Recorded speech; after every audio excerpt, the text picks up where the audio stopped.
Ang grupo ng mga photographers na mas kilala natin bilang Kapitik ay malaki ang naging parte sa bagong buhay na tatahaki ni Ineng. Dahil matapos mag-viral ang kanilang post, bumuhos na ang responde sa pamilya ng batang si Ineng. Libot-libot lang, libot-libot lang. Para makita niya. Kamusta? Busog. Lingid sa kalaman ng lahat bago pa man mag-viral ang video na in-upload ng grupong Kapitik, ay meron ng may mabubuting puso ang tumutulong sa magkakapatid na palima. At sila ay mga guro at grupo na magulang sa nasabing paaralan. Nakilala namin ang isa sa miyembro ng Parent Teachers Association o PTA na si Alan. Ayon sa kanya, likas na sa guro ng kanilang paaralan ang pagkakaroon ng malasakit sa kanilang mga mag-aaral.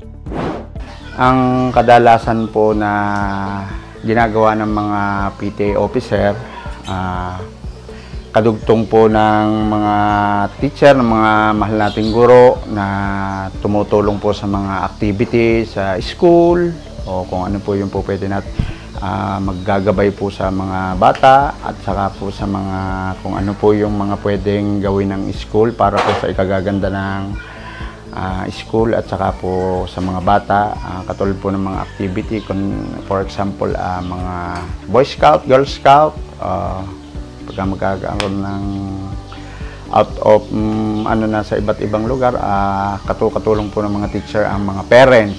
So bilang mga leader po, officer ng PTA, so isa po kami sa mga nagkakandak na nangunguna sa mga ganung aktibidades.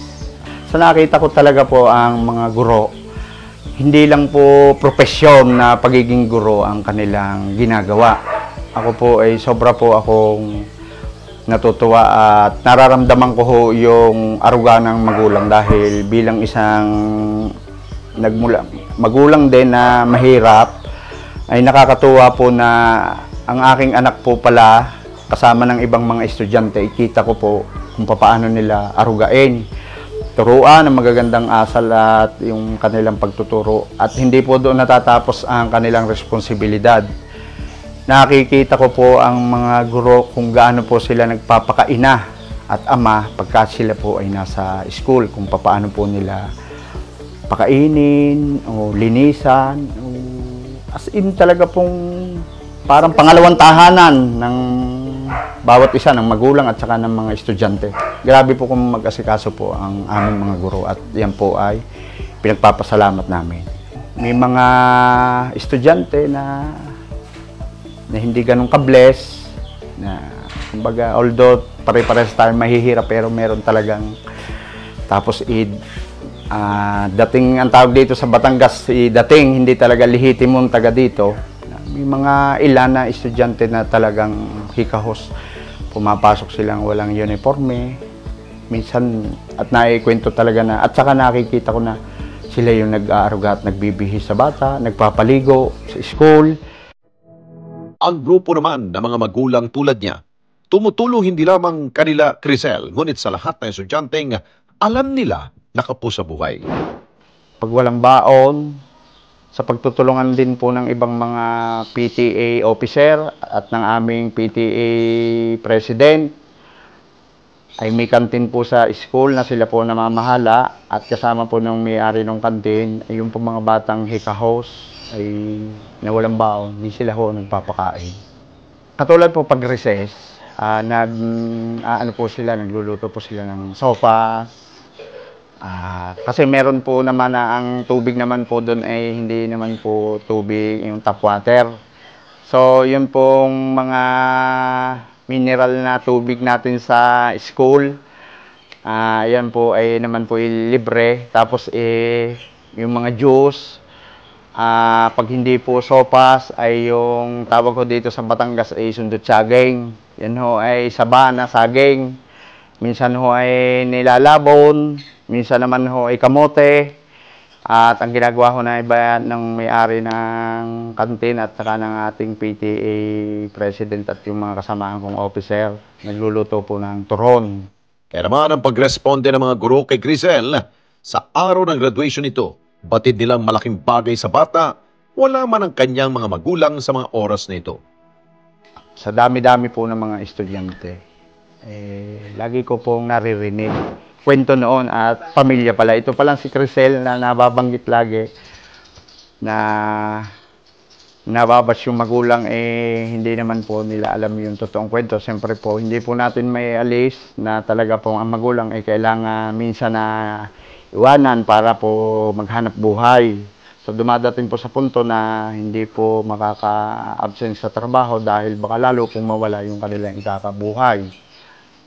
At maraming salamat po unay sa Diyos, Kapitik, at higit po talaga ay sa mga guro na sila po ang higit talaga na tumulong.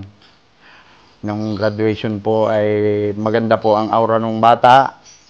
Ang mga guro po, mga mahalang guro ang nag-asikaso, nag-ayos. Sinundo pa ho yan ng mga guro sa bahay. Sila ho ang nag-make-up, naglinis ng palig, sila rin ho ang nag-provide ng uniforme, pati ho sapatos, lahat.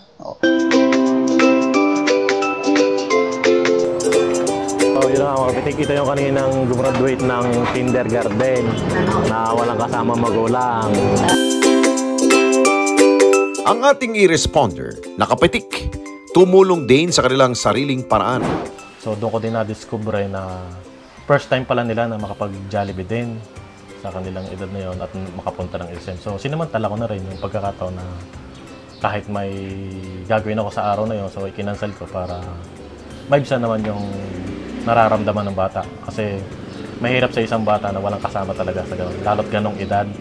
So bilib nga ako doon sa bata kasi ang tapang niya na hindi man lang siya umiyak o siguro nasanay na rin na gano'n. Nakita ko nung habang sila kumakain, so tuwan-tuwa. Even nung pagpasok sa mall, ang banggit pa nga sa akin, ang lamig. So kapit-kapit po sila. Ito na yung swerte para sa bata. So gagawin namin yung lahat para magtuloy-tuloy yung tulong na para sa bata. Kasi po, ang naging ang naging position po kasi namin dito. Kaya po kami nagbibideo para sa mga tao pong Kasi po kung kami lang po ay may kukulangin pa po. Baka sakali pong pag kami po yung nakapag-upload, may ibang tao pong mas makakatulong pa po. Yun naman po ay na nangyari naman po.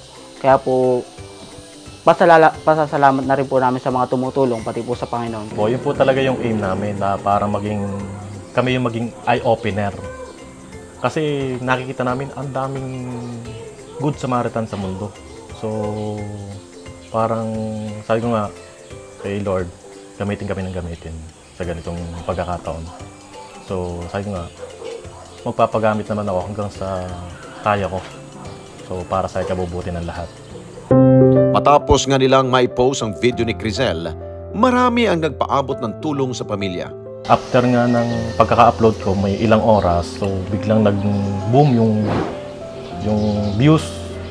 So ang dami nag-message, merong gustong magbigay ng mga groceries, ng mga school supply pagdating ng pasukan. Sa amin po hindi naman po kami nag-expect kasi po sanay po kami doon sa ganun pong senaryo. Kasi po kami naman po ay very random lang. Random lang po pag may insidente po na ganun. Hangga't kaya po namin, gagawin po namin. Yung mga dati naman po namin video ay nangyayari naman po na may aksidente po na may tutulong na hindi po namin inaasahan. Yung time pong yung pagka-upload po noon, naglabasan po agad yung wala pa pong 4 hours o kaya 2 hours. Naglabasan na po agad yung mga tutulong na Kaya po nung araw na yon, naipon po yung mga tulong na pinansyal, tapos yung mga gusto pong tumulong, nag-message po sa amin, nag-direct message po sa amin. Kaya po nung kinabukasan, nagpasya po kami na, yung naipon po namin na tulong, isuporta po agad kinabukasan po doon. Kaya po napadala po agad namin yung tulong na binigay po ng ibang tao. Ibinalita rin nila kay Ramsel na isang malapit na kakilala ng kapitik ang nais tumulong kay Crisel hanggang sa makapagtapos ito sa kolehiyo. May good news po ako sa inyo. So may mga nagme-message po sa amin na this coming pasukan po ng mga bata. So halos sila pong lahat ay may magbibigay po na school supplies para doon po sa bata. So abangan na lang po natin. At maganda pa po dito, may nag-message din po sa atin na Good Samaritan na medyo nakakilala din po sa atin. So nakita po yung video. So ang maganda dito, nag-message sa akin na pupuntahan yung bata sa isang araw para sabihan po kayo na handa silang tumulong o sumuporta sa pagpapaaral doon sa bata hanggang makatapos ng college. Nagpapasalamat sa mga taong may babait na puso na kagaya ninyo. Hindi ko masukat akalain na ganito. Marami pala kayo. So madami pa po dyan. Maraming ginito ang puso na sinasabi nga ng iba. Sa kabilang banda, ang programa alam din ang pangangailangan ng pamilya ni Crisel. Kailanman maging tayo ay nagbigay ng pinansyal na tulong sa kanila para pantusto sa araw-araw nilang gastusin. Para kay Crisel at sa kanya po mga kapatid. Thank you po. Sa totoo po, malaking bagay po to na iniabot niyo sa amin. Talaga pong malaking bagay.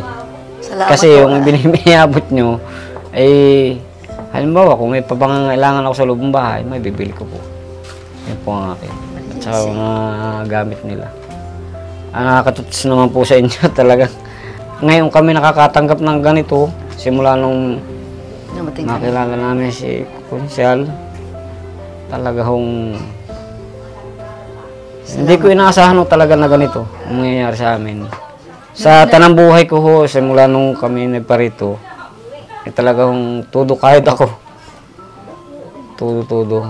Talagang yung araw at yung gabi, nagiging araw na rin po sa akin yung gabi.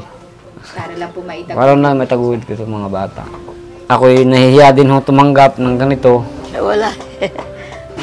Ay, kumpara naman ho sa mga anak ko, tatanggapin ko po ito ng kusang loob.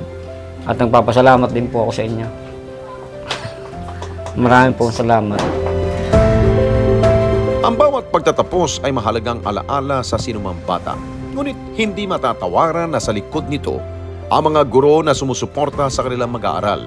At higit sa lahat, ang mga magulang na patuloy na nagsusumikap, mairaos lamang ang pag-aaral ng kanilang mga anak sa kabila man ng hirap ng buhay. Mga karesponde natin dito sa Net25, umabot na po ng 1 million subscribers ang ating YouTube channel. Kaya naman, masaya kami na ibahagi sa inyo na natanggap na natin ang YouTube Gold Play button. Dahil po yan sa walang sawa ninyong pagtangkilik sa mga programa ng Net25, lalong-lalo na po sa Responde Mata ng Mamamayan. Kaya naman, congratulations po sa ating lahat. Keep on sharing, mga karesponde. Gawin nating viral ang bawat content natin ng pagtulong at pagresponde sa higit na nangangailangan. Maraming salamat po sa inyong lahat. Mga kababayan, salamat po sa inyong pong pagsubaybay sa Responde Mata ng Mamamayan. Para mapanood pa ang iba pa naming pagresponde sa ating mga kababayan, i-click lamang ang subscribe button at i-follow lamang ang Net25 social media pages at Net25 TV.